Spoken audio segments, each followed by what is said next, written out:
A big threat to the economy is the slowdown at the West Coast ports. According to Guggenheim Securities, the L.A. Long Beach port alone accounts for nearly 40% of the country's containerized trade, and it's estimated that 12.5% of U.S. GDP is tied to cargo moving through those West Coast ports.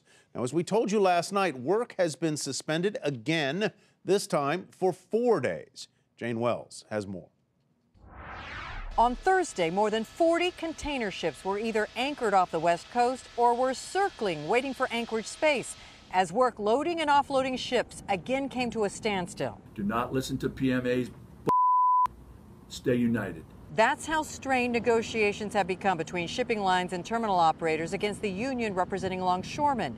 With cargo backed up, the Pacific Maritime Association, or PMA, representing employers, said there was no point in hiring crews to work vessels, especially since Thursday, Lincoln's birthday, would require higher pay, as much as $92 an hour for the most senior foreman.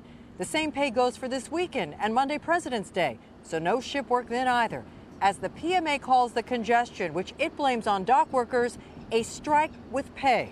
Every time we solve an issue that is important to the union, they layer on new demands. The latest one we can't live with. According to management, the demand it cannot live with is one by dock workers to be able to unilaterally fire arbitrators.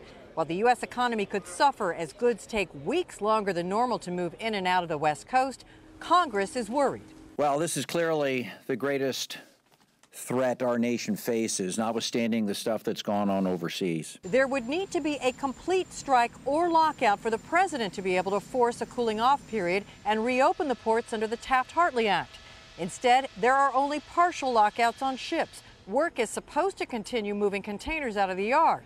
And as for negotiations, which started last May, We've been sitting here as I give this speech for 5 days waiting for PMA, and they haven't shown up yet. the PMA says negotiations were resuming today. And the reason that it hasn't met with the union at all this week is because it says there has been no point, that while management has offered concessions, the dock workers, quote, won't budge. For Nightly Business Report, Jane Wells at the Port of Los Angeles.